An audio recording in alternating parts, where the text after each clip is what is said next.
Assalamualaikum warahmatullahi wabarakatuh. Selamat pagi mahasiswa-mahasiswa Ibu semua. Hari ini kita bertemu lagi pada pertemuan mata kuliah Pancasila yang masih kita menggunakan daring. Nah, untuk pertemuan hari ini kita akan melanjutkan pembahasan dari yang kemarin, yaitu mengenai implementasi dalam pembuatan kebijakan negara.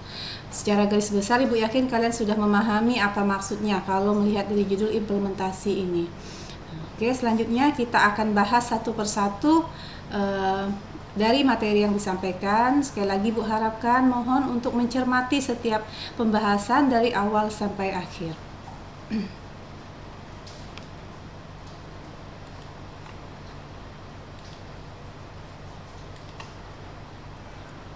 Oke. Nah, Pancasila sebagai dasar negara ataupun implementasi dalam pembuatan kebijakan negara. Nah, seperti yang kita ketahui bahwa pokok-pokok pikiran persatuan, keadilan sosial, kedaulatan rakyat dan ketuhanan yang Maha Esa yang terkandung dalam pembukaan Undang-Undang Negara Republik Indonesia tahun 1945 itu merupakan pancaran dari Pancasila. Nah, pokok pikiran tersebut mewujudkan cita-cita hukum yang menguasai hukum dasar negara, yaitu Undang-Undang Dasar Negara Republik Indonesia tahun 1945. Dan penjabaran keempat pokok pikiran pembukaan di dalam pasal-pasal Undang-Undang Negara Republik Indonesia tahun 1945 mencakup 4 aspek kehidupan bernegara, yaitu yang pertama adalah aspek politik, aspek ekonomi, lalu aspek sosial budaya, dan aspek pertahanan atau yang biasa disebut dengan Poleks Sosbud Hankam. Nah, kita akan membahas satu persatu aspek-aspek tersebut. Yang pertama itu adalah aspek ekonomi. Aspek ekonomi dituangkan ke dalam pasal 27 ayat 2 Undang-Undang Dasar 1945, lalu pasal 33 dan pasal 34. Nah, pasal 27 ayat 2 itu menyatakan bahwa tiap-tiap warga negara berhak atas pekerjaan dan penghidupan yang layak bagi kemanusiaan. Ketentuan ini memancarkan azas kesejahteraan atau azas keadilan sosial dan kerakyatan yang merupakan hak azazi manusia atas penghidupan yang layak. Nah, pasal ini mungkin sudah sangat kalian hafal dari dulu. Apa sih maknanya? Bahwa setiap warga negara itu berhak atas pekerjaan dan penghidupan yang layak. Itu dari aspek ekonomi yang merupakan salah satu pancaran dari nilai-nilai Pancasila. Lalu yang kedua itu ada pasal 33 ayat 1 yang menyatakan perekonomian disusun sebagai usaha bersama berdasar atas azas kekeluargaan. Sedangkan pada ayat keduanya ditetapkan bahwa cabang-cabang produksi yang penting bagi negara dan yang menguasai hajat hidup orang banyak dikuasai oleh negara. Dan pada ayat yang ketiga ditegaskan bahwa bumi, air, dan kekayaan alam yang terkandung di dalamnya juga dikuasai oleh negara, tetapi ingat bahwa itu dipergunakan sebesar-besarnya untuk kemakmuran rakyat. Nah, ayat pertama pada pasal ini menunjukkan adanya hak azazi manusia atas usaha perekonomian, sedangkan ayat kedua menetapkan adanya hak azazi manusia atas kesejahteraan sosial. Nah, selanjutnya ada pasal 33 ayat keempat yang ditetapkan bahwa perekonomian nasional diselenggarakan berdasar atas azas demokrasi ekonomi dengan prinsip kebersamaan, efisiensi, berkeadilan, berkelanjutan, berwawasan lingkungan, kemandirian, serta dengan menjaga keseimbangan, kemajuan, dan kesatuan ekonomi nasional. Sesuai dengan pernyataan ayat 5 pasal ini, maka pelaksanaan seluruh ayat dalam pasal 33 itu diatur dalam undang-undang. Nah, lalu ada pasal 34 ayat 1 yang juga masuk ke dalam aspek ekonomi, yaitu mengatakan bahwa fakir miskin dan anak-anak terlantar itu dipelihara oleh negara. Itu isi dalam pasal undang-undangnya. Nah, selanjutnya pada ayat kedua dinyatakan bahwa negara mengembangkan sistem jaminan sosial bagi seluruh rakyat dan memberdayakan masyarakat yang lemah dan tidak mampu sesuai dengan martabat kemanusiaan. Ketentuan dalam ayat 2 ini juga menegaskan adanya hak atas asasi manusia atas jaminan sosial yang berpengaruh kepada aspek ekonomi. Nah, adapun pasal 34 ayat 4 ditetapkan bahwa negara bertanggung jawab atas penyediaan fasilitas pelayanan kesehatan dan fasilitas pelayanan umum yang layak. Nah, pelaksanaan mengenai isi pasal ini selanjutnya diatur juga dalam undang-undang selanjutnya sebagaimana dinyatakan pada ayat 5 pasal 34 ini. Nah, adapun pokok pikiran pada pasal 27, pasal 33 dan pasal 34 di atas adalah penjabaran dari pokok-pokok pikiran kedaulatan rakyat dan keadilan sosial yang masing-masing merupakan pancaran dari sila keempat dan kelima dalam Pancasila. Nah, kedua pokok pikiran ini adalah landasan bagi pembangunan sistem ekonomi Pancasila dan kehidupan ekonomi nasional. Jadi ini landasannya dalam sistem ekonomi Pancasila dan kehidupan ekonomi bangsa ini. Nah, berdasarkan penjabaran pokok pikiran tersebut, maka pembuatan kebijakan negara dalam bidang ekonomi di Indonesia dimaksudkan untuk menciptakan sistem perekonomian yang bertumpu pada kepentingan rakyat dan berkeadilan. Salah satu pemikiran yang sesuai dengan maksud ini adalah gagasan ekonomi kerakyatan yang dilontarkan oleh Mubiarto sebagaimana dikutip oleh Kailan, yaitu pengembangan ekonomi bukan hanya mengejar pertumbuhan, melainkan demi kemanusiaan, demi kesejahteraan seluruh bangsa. Dengan kata lain, pengembangan ekonomi tidak bisa dipisahkan dengan nilai-nilai moral kemanusiaan.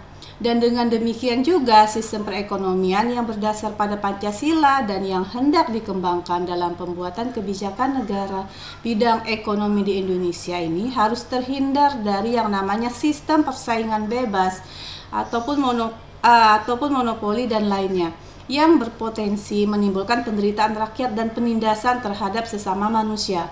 Sebaliknya, sistem perekonomian yang dapat dianggap paling sesuai dengan upaya mengimplementasikan Pancasila dalam bidang ekonomi adalah sistem ekonomi kerakyatan. Sekali lagi, sistem ekonomi kerakyatan, yaitu sistem ekonomi yang bertujuan untuk mencapai kesejahteraan rakyat secara luas. Ini dari aspek ekonomi. Lalu yang kedua, aspek pertahanan keamanan.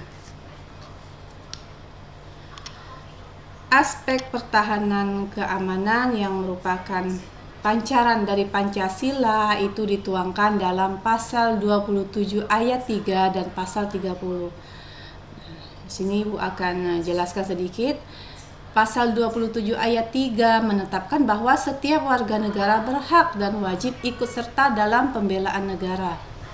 Dalam ketentuan ini, hak dan kewajiban warga negara merupakan satu kesatuan, yaitu bahwa untuk turut serta dalam bela negara pada satu sisi merupakan hak azazi manusia, namun pada sisi lain merupakan kewajiban azazi manusia. Lalu pasal 30 ayat 1 menyatakan hak dan kewajiban setiap warga negara ikut serta dalam usaha pertahanan dan keamanan negara. Ketentuan ini menunjukkan bahwa usaha pertahanan dan keamanan negara adalah hak dan kewajiban azazi manusia.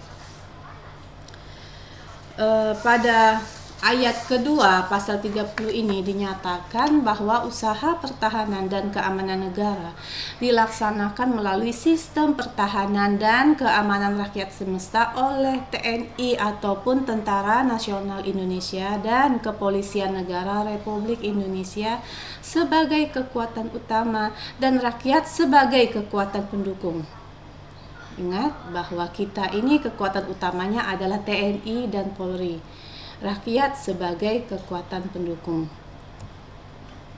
Nah, selanjutnya pada ayat 3 pasal 30 juga dijelaskan bahwa TNI itu terdiri dari Angkatan Darat, Angkatan Laut, Angkatan Udara sebagai alat negara yang bertugas mempertahankan, melindungi dan memelihara keutuhan dan kedaulatan negara. Lalu dilanjutkan dalam ayat 4-nya pasal 30 dinyatakan bahwa Kepolisian Negara Republik Indonesia sebagai alat negara yang menjaga keamanan dan ketertiban masyarakat bertugas melindungi, mengayomi, melayani masyarakat serta menegakkan hukum. Itu kalau kita lihat dalam undang-undang dasarnya. Nah, Ada ayat kelimanya menyatakan susunan dan kedudukan TNI, Kepolisian Negara RI, hubungan kewenangan TNI dan Polri di dalam menjalankan tugasnya, syarat keikutsertaan warga negara dalam usaha pertahanan dan keamanan negara, serta hal yang terkait itu diatur oleh undang-undang lainnya. Nah, pokok pikiran pada pasal 27 dan pasal 30 tersebut adalah penjabaran dari pokok pikiran persatuan yang merupakan pancaran dari sila pertama Pancasila. Pokok pikiran ini adalah landasan bagi pembangunan bidang pertahanan keamanan. Berdasarkan penjabaran pokok pikiran persatuan tersebut, maka implementasi Pancasila dalam pembuatan kebijakan negara dalam bidang pertahanan harus diawali dengan kesadaran bahwa Indonesia adalah negara hukum. Ingat, kita adalah negara hukum, bukan negara agama. Tetapi apapun yang dibuat, baik itu kebijakan atau aturan, itu tidak terlepas dari yang namanya nilai-nilai ketuhanan. Nah, dengan demikian, demi tegaknya hak warga negara, diperlukan peraturan perundang-undangan untuk mengatur ketertiban warga negara dan dalam melindungi hak-hak warga negara. Nah, dalam hal ini, segala sesuatu yang terkait dengan bidang pertahanan keamanan harus diatur dengan memperhatikan tujuan negara untuk melindungi segenap wilayah dan bangsa Indonesia. Nah, pertahanan dan keamanan negara ini diatur dan dikembangkan menurut dasar kemanusiaan, bukan kekuasaan. Dengan kata lain, pertahanan dan keamanan Indonesia berbasis pada moralitas kemanusiaan, sehingga kebijakan yang terkait dengannya harus terhindar dari pelanggaran hak asasi manusia. Dan secara sistematis, pertahanan keamanan negara harus berdasar pada tujuan tercapainya kesejahteraan hidup manusia sebagai makhluk Tuhan yang Maha Esa. Sila pertama dan sila kedua berdasarkan pada tujuan untuk mewujudkan kepentingan seluruh warga sebagai warga negara. Yaitu sila ketiga yang harus mampu menjamin hak dasar, persamaan derajat, serta kebebasan kemanusiaan, yang merupakan sila keempat dan ditujukan untuk terwujudnya keadilan dalam hidup masyarakat, yang merupakan sila kelima. Nah, semua ini dimaksudkan agar pertahanan dan keamanan dapat ditempatkan dalam konteks negara hukum yang menghindari kesewenang-wenangan negara dalam melindungi dan membela wilayah negara dan bangsa, serta dalam mengayomi masyarakat. Nah, lalu kita masuk kepada aspek yang ketiga, itu adalah aspek politik. Aspek politik yang terpancar dalam Pancasila itu dituangkan dalam pasal 26, pasal 27 ayat 1 dan pasal 28. Pasal 26 ayat 1 dengan tegas mengatur siapa saja yang dapat menjadi warga negara Republik Indonesia selain orang berkebangsaan Indonesia asli, orang berkebangsaan lain yang bertempat tinggal di Indonesia, mengakui Indonesia sebagai tanah airnya dan bersikap setia kepada negara Republik Indonesia yang disahkan oleh undang-undang sebagai warga negara dapat juga menjadi warga negara Indonesia. Nah, jadi undang-undang tentang kewarganegaraan ini juga ada undang-undang tersendiri. Lalu ada pasal 26 ayat 2 yang menyatakan bahwa penduduk ialah warga negara Indonesia dan orang asing yang bertempat tinggal di Indonesia. Jadi penduduk itu yang termasuk ke dalam penduduk yang dikatakan penduduk itu ialah WNI ataupun warga negara Indonesia maupun orang asing yang bertempat tinggal di Indonesia. Nah, lalu pada pasal 26 ayat 3 dinyatakan bahwa syarat menjadi warga negara dan penduduk Indonesia itu diatur dengan undang-undang tersendiri. Nah,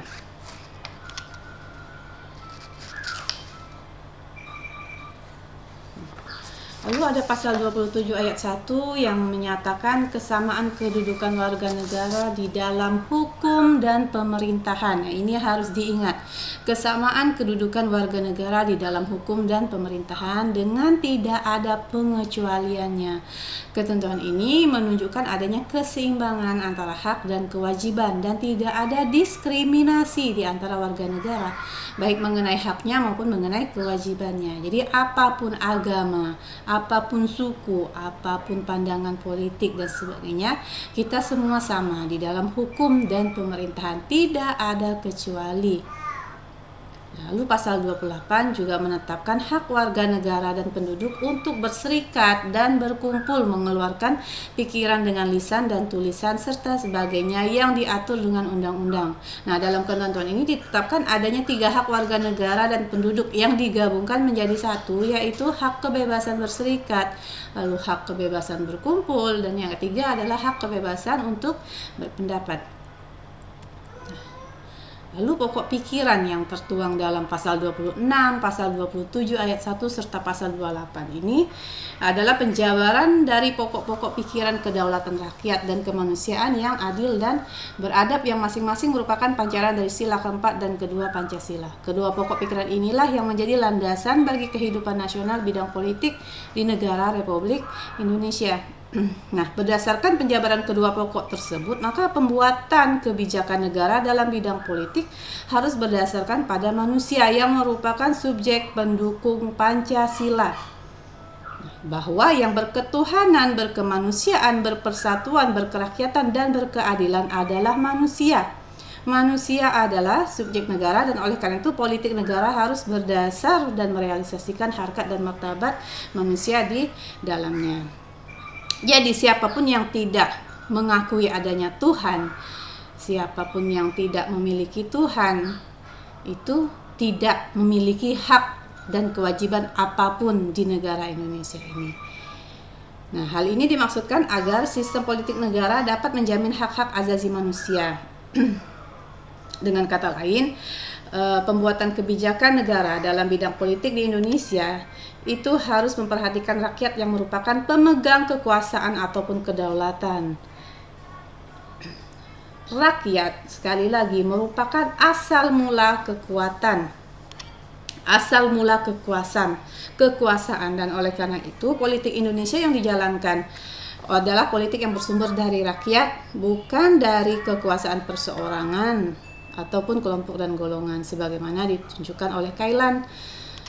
Jadi dalam bukunya itu Kailan menjabarkan bahwa sistem politik di Indonesia bersumber pada penjelmaan hakikat manusia sebagai makhluk individu dan makhluk sosial dalam wujud dan kedudukannya sebagai rakyat. Jadi kita semua itu selain kita sebagai makhluk individu di negara ini, kita juga sebagai makhluk sosial. Nah, selain itu sistem politik yang dikembangkan di negara ini adalah sistem yang memperhatikan Pancasila sebagai dasar moral politik. Dan dalam hal ini kebijakan negara dalam bidang politik harus mewujudkan budi pekerti kemanusiaan dan memegang teguh cita-cita moral rakyat yang luhur untuk mencapai keadilan sosial bagi seluruh rakyat Indonesia. Jadi intinya di situ. Nah, lalu kita masuk pada aspek yang terakhir, itu adalah aspek sosial budaya. Aspek sosial budaya ini dituangkan dalam pasal 29, pasal 31, dan pasal 32. Nah, pasal 29 ayat 1 itu menyatakan negara berdasar atas ketuhanan yang Maha Esa. Dasar yang pertama, menurut penjelasan Undang-Undang Dasar, bahwa pasal 29 ini menegaskan kepercayaan bangsa Indonesia terhadap Tuhan yang Maha Esa. Jadi seperti yang Ibu katakan tadi, bahwa siapapun yang tidak mengakui adanya Tuhan, siapapun yang tidak memiliki agama ataupun yang berpaham ateisme, itu tidak diterima di negara ini, tidak memiliki hak ataupun kewajiban apapun. Nah, lalu dilanjutkan ada dalam pasal 29 ayat 2 ditetapkan bahwa negara menjamin kemerdekaan tiap penduduk untuk memeluk agamanya masing-masing dan beribadat menurut agamanya dan kepercayaannya itu. Nah, ini yang harus kalian ingat. Sudah ada dasar hukumnya, sudah ada ketetapannya. Nah, ketentuan ini merupakan pernyataan tegas tentang hak asasi manusia. Nah, tetapi agama apa yang dimaksudkan di sini? Agama yang diakui oleh negara. Nah, ada berapa agama itu Ibu yakin kalian tahu agama yang diakui oleh negara ini. Lalu ada pasal 31 ayat 1 menetapkan setiap warga negara berhak mendapat pendidikan. Nah, ketentuan ini menegaskan bahwa mendapatkan pendidikan adalah hak asasi manusia.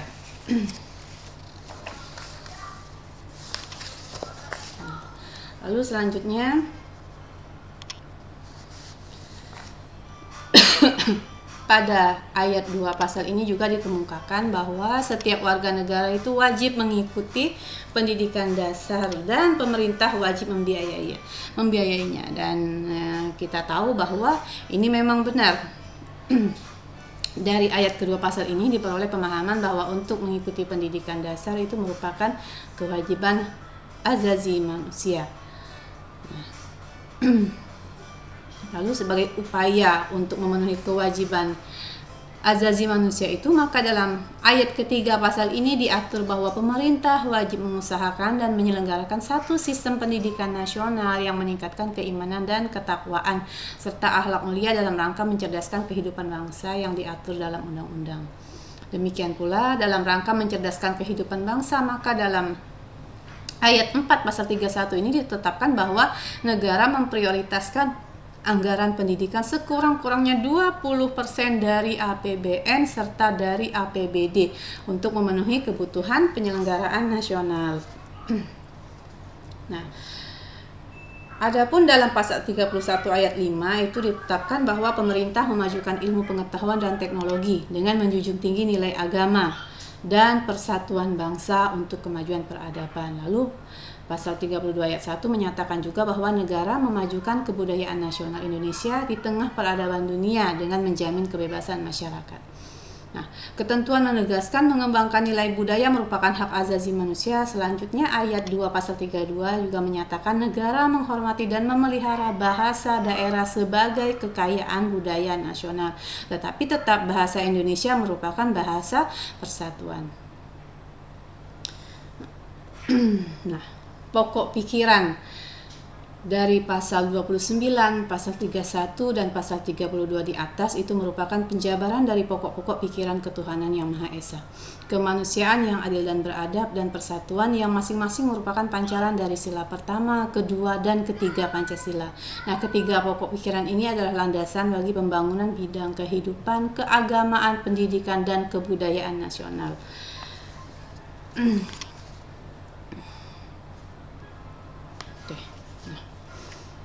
Lalu berdasarkan penjabaran pokok pikiran tersebut, maka implementasi Pancasila dalam pembuatan kebijakan negara dalam bidang sosial budaya juga mengandung pengertian bahwa nilai-nilai yang tumbuh dan berkembang dalam masyarakat Indonesia harus diwujudkan dalam proses pembangunan masyarakat dan kebudayaan di Indonesia.